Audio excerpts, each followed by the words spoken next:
Hey everyone, and welcome to Jury Search Academy. The NET exam is just 2 days far, and your preparation must be in full swing now. And at this point of time, you must be doing a lot of revision.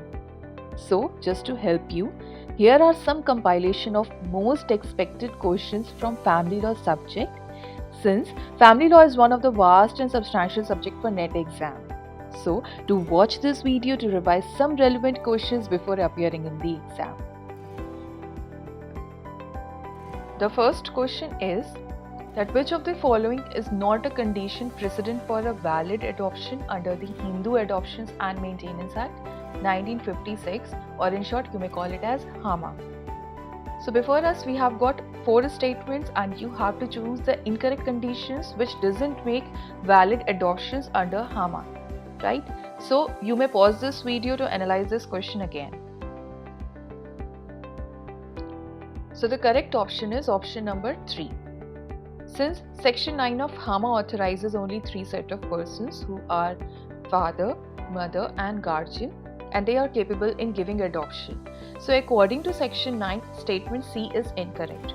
Whereas Datta Homam is considered to be a ritual in Hinduism and it is not mandatory to make adoption valid. So statement C and D are incorrect.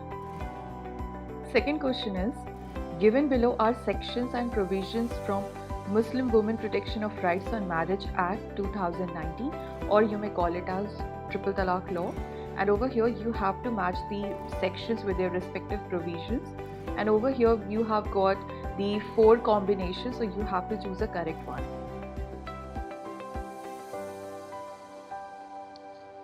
So the correct answer is option number B. And if we talk about Muslim Women Protection of Rights on Marriage Act 2019, it has only got 8 sections to remember, right? And the prominent sections are given in your question itself. So let's see the correct answer. So according to section 3, the talaq will stand to be void and illegal whether it is given in spoken, written or in an electronic form, right? Whereas section 4 prescribes the quantum of punishment for the pronouncement of these kind of talaq, which may extend to 3 years and the person shall also be liable to fine, right? According to section 6, it prescribes about the custody of a minor child, whereas according to section 7, these kind of offense will stand to be cognizable and compoundable. Now the next question is, which of the following is not correct under Muslim law? First statement is, after completion a gift cannot be revoked unless by a formal decree of a court, whereas in a case of will it may be revoked at any time after making of it. Second one is, doctrine of Musha is also applicable in case of disposition by will. Third one is, in a gift transaction delivery of possession is necessary, whereas in case of will it is not required. The fourth one is, right of donor to gift is unrestricted, but right of making a bequest is limited in 2 ways. So these are the questions, these are the options which is related to the will and hiba or gift given under the Muslim law, and you have to choose the correct option. So before us we have got relevant provision regarding will and gift and how it is being regulated under Muslim personal law, right? So all options which is given before us, they are correct, only except option number B, which is doctrine of Musha. So this doctrine of Musha is only applicable in case of gift. It has nothing to do with the will provision. So when there is a delivery of a joint property as a gift without the partition being made, right, by the donor, then this doctrine will apply to determine the portion accordingly. Next question is, under which of the following section of CPC did Indian courts recognize or de-recognize a foreign decree? So whether it is under section 12, 13, 15 or 16, right? So please select the correct answer. So the correct option is option number B, which is section 13. And if we talk about family law, this section is invoked generally when there are NRI couples who got divorced in foreign court and there is a need of execution of the same decree in Indian court. So section 13 of CPC has got 6 grounds, and if the decree satisfies these 6 grounds, then only the foreign decree will be held to be conclusive by Indian courts. Now we have next question, and in this you have to choose the correct case law in which the Justice Arun Mishra has observed that once a daughter, always a daughter, a son is a son till he is married. The daughter shall remain a kopar sinner throughout life, irrespective of whether her father is alive or not. So this is one of the landmark judgment which was passed in year 2020. So please go through the options given below and try to find out the correct one. So the correct option is option number A, which is Vinita Sharma versus Rakesh Sharma. The Supreme Court of India, by passing this landmark judgment, stated that Hindu Succession Amendment Act 2005 will have a retrospective effect, and the Section 6 of the Act was amended in order to align with the constitutional belief of gender equality. Hence, under this amendment, the daughter of a kopar sinner shall by birth become a kopar sinner in her own right in the same manner as the son is. So this was held in this case, right? So please keep a note of it that this Vinita Sharma versus Rakesh Sharma is an important case. So the next question before us is that in which of the following cases the Supreme Court held that a child born out of live-in relationship will no longer be considered as an illegitimate child. So whether it is Tulsa versus Durgatia, or S. Khushbu versus Kanyamal, or Indra Sharma versus VKV Sharma, or Dhannu Lal versus Ganesh Ram. So out of these 4 cases you have to find out the correct one. So the correct option is option number A, which is Tulsa versus Durgatia, in which the Supreme Court has held that a child born out of live-in relationship will no longer be considered as an illegitimate child. And it has also settled an important precondition for the same is that the parents must have lived under one roof and cohabited for a significantly long time for the society to recognize them as husband and wife, right? So this was held in Tulsa case.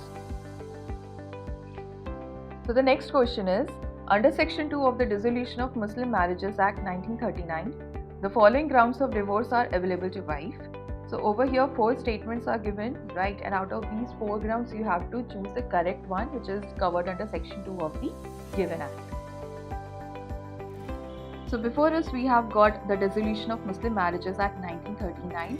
This is also one of the shortest act. It has only got 5 sections which are operative in nature, and amongst which Section 2 is the most important one, that states about the grounds for decree for dissolution of marriage, and these are available to whom? To Muslim women, right? There are 9 grounds given under this section, right? And which is easy to remember, provided you shouldn't mix up with the number of years which has been given over here, right? So let's see the question again. So the first one is that the whereabouts of a husband not being known for a period of 4 years. Yes, this ground is the correct one. Second is 4 years imprisonment of the husband. No, this is the incorrect.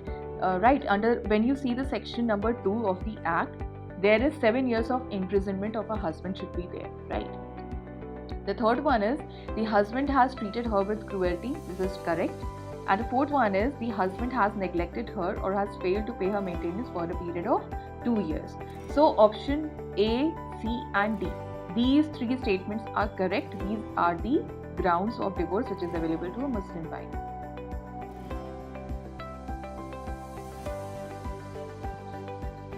Now the next question is, read the following statement in the light of Hindu Adoption and Maintenance Act 1956. So before us we have got 4 statements and you have to choose the correct combination, right? So whether section 7 deals with the capacity of male Hindu to take in adoption, or section 13 deals with a valid adoption not to be cancelled, section 12 deals with the effect of adoption, and the section 15 deals with the right of adoptive parents to dispose of their property. So you have to choose the correct one which is given under the Hindu Adoption and Maintenance Act. So if you look at the sections given under Hindu Adoptions and Maintenance Act 1956, according to section 7, it basically deals with the capacity of a male Hindu to take in adoption, whereas under section 12 it deals with the effect of adoption. Section 13 deals with the right of adoptive parents to dispose of their properties, and according to section 15 it deals with a valid adoption not to be cancelled. So according to this, option A and C are correct, whereas B and D are incorrect. Next question is, under Hindu law, the persons descended from a common ancestor but by different wives are known as, whether it is a full blood relations, whether they will be called as a half blood relation, or uterine blood relation, or there is no blood relation at all. So these terms are defined under Section 3 of Hindu Marriage Act 1955. So two persons are said to be related to each other by full blood when they are descended from a common ancestor by the same wife, right? And two persons are said to be related by half blood when they are descended from a common ancestor but by different wives, right? Whereas the third one, the uterine blood, two persons are said to be related to each other by uterine blood when they are descended from a common ancestress but by different husband. So according to this section, option B, which is half blood, is the correct answer.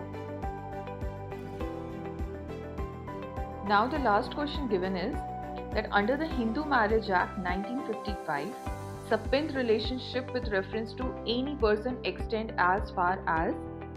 The first option is fifth generation in the line through mother and third in the line through father. Second one is third generation in the line through mother and fifth in the line through the father. Third option is fifth generation in the line through mother and third in the line through father.